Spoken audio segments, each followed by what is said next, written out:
جب امام علی مقام امام حسین علیہ السلام کا سر اقدس یزید کے دربار میں پیش کیا گیا تو اس وقت یزید کے دربار کا منظر بہت عجیب تھا۔ یزید کی بیوی سیدہ زینب بنت علی المرتضیٰ کی سوتیلی بیٹی تھی۔ اس کو امام حسین علیہ السلام کے سر کے یزید کے سامنے پیش کرنے کی اطلاع بھی مل چکی تھی۔ وہ بھی اس منظر کو دیکھنے کے لیے یزید کے دربار میں موجود تھی۔ جب امام علی مقام امام حسین علیہ السلام کا سر اقدس یزید کے سامنے پیش کیا گیا تو یزید کی وہ بیوی جو کہ سیدہ زینب بنت علی رضی اللہ تعالیٰ عنہ کی سوتیلی بیٹی تھی، اس نے کہا کہ حسین نے ایک دفعہ مجھے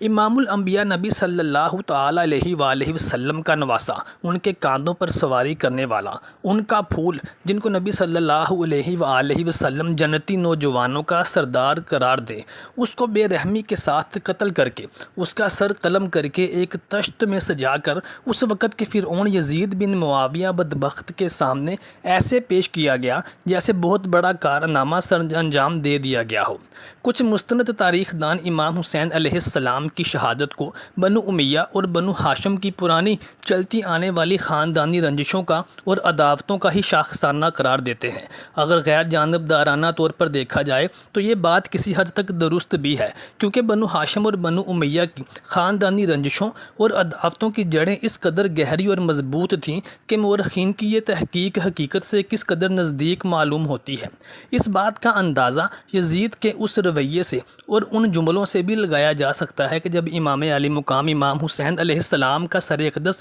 ایک تشت میں سجا کر یزید کے سامنے پیش کیا گیا تو اس کی حقارت آمیز گفتگو میں بنو امیہ اور بنو ہاشم کی خاندانی رنجشوں اور عداوتوں کی جھلک بہت نمایاں نظر آتی تھی۔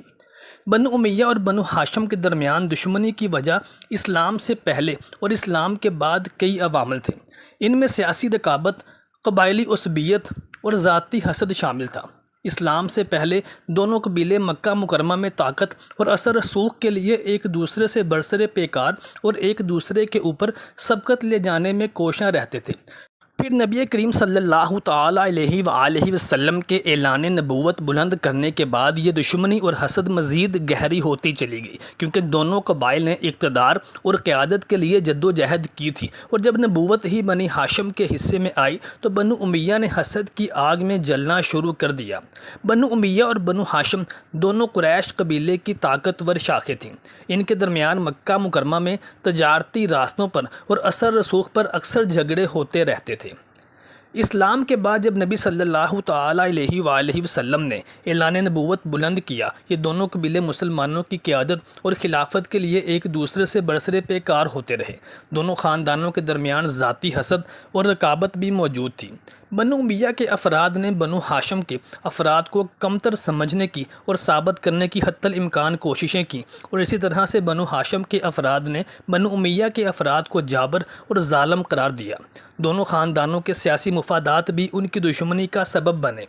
بنو امیہ نے اقتدار کو برقرار رکھنے کے لیے ہر ممکن کوشش کی، جبکہ بنو ہاشم نے اپنے خاندان کی میراث اور قیادت کے حق کو بچانے کی حتی الامکان کوشش کی۔ اس دشمنی نے بنو امیہ اور بنو ہاشم کے درمیان کئی خون ریز جنگیں اور تنازعات کو جنم دیا۔ کربلا میں ہونے والے خون ریز واقعات نے تاریخ میں بنو امیہ کا نام معتصبانہ اور نہایت ظالم گروہ کے طور پر درج کیا، اور معاویہ ابن ابی سفیان نے خلافت کو ملوکیت میں تبدیل کرنے کا جو عمل اختیار کیا، اس نے اسلامی خلافت راشدہ کو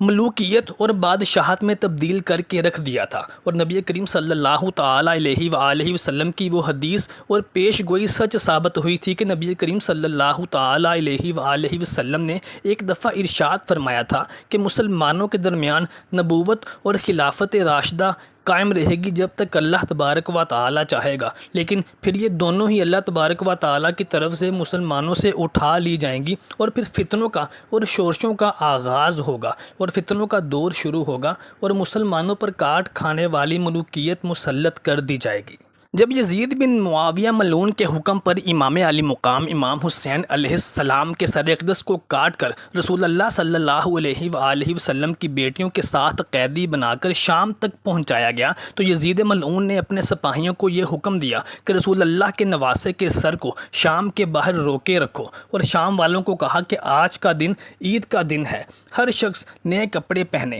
ہر شخص اپنے اپنے گھروں کو سجائے اور گھروں کی چھتوں پر چلا جائے۔ جیسے ہی رسول اللہ صلی اللہ علیہ وآلہ وسلم کا قیدی خاندان آئے تو پتھر مار کے اس کا استقبال کیا جائے۔ تاریخ نے لکھا 3 دن تک رسول اللہ کی بیٹیوں کو شام کے باہر ٹھہرایا گیا، شام کی گلیوں کو سنوارا گیا، اور جب رسول اللہ صلی اللہ علیہ وآلہ وسلم کا خاندان قیدی بنا کے شام کی گلیوں سے گزرا تو کہیں سے کوئی بدبخت پتھر مارتا ہے، کہیں سے کوئی گرم پانی پھینکتا ہے، کہیں سے کوئی تماشا دیکھ رہا ہے۔ رسول اللہ صلی اللہ علیہ وآلہ وسلم کی نواسی سیدہ بی بی زینب سلام اللہ علیہا بے پردہ بے چادر شام کی گلیوں سے چل پھر رہی ہیں۔ آسمان کے فرشتے یہ دیکھ کر حیران ہیں کہ جس گھر کی 4 دیواری میں جبریل امین علیہ السلام بھی اجازت کے بغیر نہ اتریں، اس گھر کی پاک بیبیوں کے ساتھ کیا ہو رہا ہے، ان کے تقدس کو کیسے پامال کیا جا رہا ہے۔ اور امام علی مقام امام حسین علیہ السلام کا سر نیزے پہ قرآن پاک کی تلاوت کر رہا ہے۔ بس جیسے ہی یہ قیدی سادات یزید ملعون کے محل میں پہنچے تو یزید نے امام علی مقام امام حسین علیہ السلام کے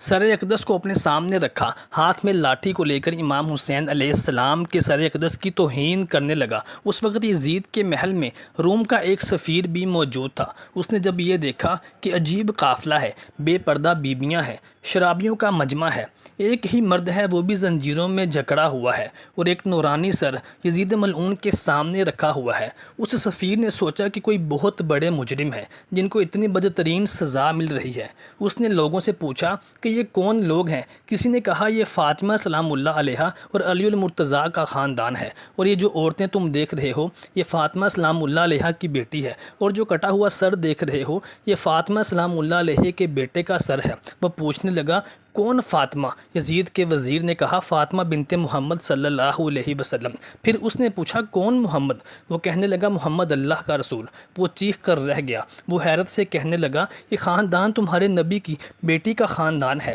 افسوس ہے تم پہ، ہمارے نبی داؤد کا 40واں پوتا میں ہوں، لیکن آج بھی میری قوم میرا احترام کرتی ہے، لیکن افسوس ہے کہ تمہارے نبی محمد کو ابھی پردہ فرمائے 50 سال تک نہیں ہوئے اور تم لوگوں نے ان کے خاندان کا یہ حشر کر کے رکھ دیا۔ جب دربار میں شور مچنے لگا تو یزید نے پوچھا کہ یہ کون ہے؟ تو اس کے سپاہیوں نے کہا کہ یہ روم کا سفیر ہے جو یہ کہہ رہا ہے کہ جس نبی کا کلمہ پڑھتے ہو تم لوگوں نے اسی نبی کے خاندان کو بے دردی کے ساتھ قتل کر دیا۔ یزید نے کہا اس کی یہ مجال، اس کا سر قلم کر دیا جائے۔ جب اس کا سر کاٹا جا رہا تھا تو وہ سفیر کہنے لگا میں تسلیم کرتا ہوں کہ تمہارا نبی سچا ہے، لا الہ الا اللہ محمد الرسول اللہ۔ یزیدیوں نے پوچھا کہ ہم مسلمان ہو کر تمہیں قتل کر رہے ہیں اور تم ہمارے نبی کا ہی کلمہ پڑھ رہے ہو، ایسا کیوں کر رہے ہو؟ وہ کہنے لگا کل رات میری خواب میں حضرت مسیح اور حضرت داؤد علیہ السلام آئے تھے اور وہ فرما رہے تھے کہ تمہاری وجہ سے ہمارا سر اونچا ہوگا، تو آخری سچے نبی محمد صلی اللہ علیہ وآلہ وسلم کے نواسے کے لیے سچ کہتے ہوئے مارا جائے گا۔ اے لوگوں میں تسلیم کرتا ہوں کہ تمہارا نبی محمد صلی اللہ علیہ وسلم سچا ہے، لیکن افسوس ہے تم لوگوں نے اپنے نبی کی خاندان کی صداقت، شرافت اور ان کے خاندان کی قدر نہیں کی۔ بعض روایات کے مطابق امام حسین علیہ السلام کا سر ایک تشت میں سجا کر یزید بدبخت کے سامنے پیش کیا گیا تھا اور یزید کے ہاتھ میں ایک چھڑی تھی۔ یزید بدبخت نے اپنی وہ ناپاک چھڑی امام علی مقام امام حسین علیہ السلام کے مقدس ہونٹوں سے مس کی، ان کی شان میں گستاخی کرنے لگا اور لغویات بکنے لگا اور کہنے لگا کہ آج میں نے اپنے باپ داداؤں کا، آباء و اجداد کا بدلہ لے لیا ہے، کیونکہ حسین علیہ السلام کے باپ علی المرتضیٰ نے غزوہ بدر میں میرے آباء و اجداد کو بے رحمی کے ساتھ قتل کیا تھا۔ اگر آج وہ زندہ ہوتے تو حسین علیہ السلام کا اور علی المرتضیٰ کے خاندان کا یہ حشر دیکھ کر بہت خوش ہوتے۔ کچھ ناعاقبت اندیش جو کربلا کی جنگ کو 2 شہزادوں کی جنگ قرار دیتے ہیں، جو امام علی مقام امام حسین علیہ السلام کو اقتدار کا لالچی قرار دیتے ہیں، جو امام علی مقام امام حسین علیہ السلام کی شہادت کو ڈھونگ قرار دیتے ہیں، جو یہ تک کہہ دیتے ہیں کہ امام علی مقام امام حسین علیہ السلام اقتدار اور تخت کے خلاف حاصل کرنے کے لیے یزید کے ساتھ جنگ کے لیے گئے تھے، ان کے لیے آج ہوش کے ناخن لینے کا وقت ہے۔ امام علی مقام امام حسین علیہ السلام تخت کے لیے، اقتدار کے لیے اگر اقتدار کی ہوس میں یہ کام کرتے جن کے برادر امام حسن علیہ السلام نے خود اس خلافت کو، اس اقتدار کو اس وقت معاویہ ابن ابی سفیان کے حوالے کر دیا تھا، یعنی یزید کے باپ کے حوالے کر دیا تھا، جب انہوں نے دیکھا کہ مسلمان ایک دوسرے کی تلواروں کے زیر سایہ ہی ایک دوسرے کے گلے کاٹ رہے ہیں، تو علی علیہ السلام کا شیر، حسن علیہ السلام کا بھائی، یہ کیسے کر سکتا ہے؟ اور پھر کربلا کے میدان میں صرف اپنے 72 جان نثار ساتھیوں اور اپنے بیوی بچوں کو ساتھ لے کر یزید کی اتنی بڑی کثیر فوج کے مقابلے میں لڑ کر امام علی مقام امام حسین علیہ السلام کیسے تخت کو اور اقتدار کو حاصل کر سکتے تھے؟ اگر امام علی مقام امام حسین علیہ السلام تخت کے، اقتدار کے لالچی ہوتے تو وہ مسلمانوں کا ایک جمع غفیر اکٹھا کرتے، ایک بڑی فوج تیار کرتے جو کہ ان کے ایک اشارے کی منتظر تھی۔ مکہ مکرمہ میں اور مدینہ منورہ میں کون نوجوان تھے جو امام علی مقام امام حسین علیہ السلام کے ایک اشارے پر ان کے لشکر میں شامل نہ ہوتا اور یزیدیوں کے ٹکڑے ٹکڑے نہ کر دیتا؟ لیکن امام علی مقام امام حسین علیہ السلام صرف اپنے نانا امام الانبیاء محمد مصطفیٰ صلی اللہ تعالیٰ علیہ وآلہ وسلم کے دین کی سربلندی کی خاطر میدان میں نکلے تھے، اور آپ علیہ السلام نے اپنی شہادت سے پہلے یزیدیوں کے لشکر سے مخاطب ہو کر ایک حجت تمام بھی کی تھی۔ آپ علیہ السلام نے کہا تھا کہ جو مجھے نہیں پہچانتے وہ دیکھ لیں، مجھے پہچان لیں میں کون ہوں۔ کیا میں نبی محمد صلی اللہ علیہ وآلہ وسلم کا بیٹا نہیں؟ کیا میں نبی کا خون نہیں؟ کیا میں نے نبی کے کانوں پر سواری نہیں کی؟ کیا نبی صلی اللہ علیہ وآلہ وسلم نے میرے بارے میں یہ نہیں فرمایا تھا کہ حسین جنتی نوجوانوں کا سردار ہے؟ کیا میرے نبی صلی اللہ علیہ وآلہ وسلم، میرے نانا امام الانبیاء نے میری شہادت کی یہ پیش گوئی نہ کی تھی جو تمہارے سامنے موجود ہے؟ لیکن وہ یزیدی بے بس، لاچار، کیونکہ وہ اقتدار اور دولت کے پجاری تھے، انہوں نے اپنے ایمان بیچ رکھے تھے، انہوں نے امام الانبیاء صلی اللہ علیہ وآلہ وسلم جو کہ ان کے بھی نبی تھے، ان کے خاندان کو بے دردی کے ساتھ قتل کر دیا اور یزید کے تلوے چاٹے، اور یزید ملعون نے ان کو دولت سے، انعام و اکرام سے نوازا۔ لیکن افسوس کہ یہ دولت اور یہ اقتدار بھی، یہ انعام و اکرام بھی ان کو زیادہ دیر تک نصیب نہ ہوا، اور واقعہ کربلا کے چند سال کے اندر اندر وہ سب بھی اپنے عبرتناک انجام سے دوچار ہو گئے۔ اللہ تعالیٰ سے دعا ہے کہ ہمیں نبی صلی اللہ علیہ وآلہ وسلم کی آل اولاد کی عزت اور احترام کرنے کی توفیق عطا فرمائے۔ کمنٹ سیکشن میں آمین ضرور لکھیے گا۔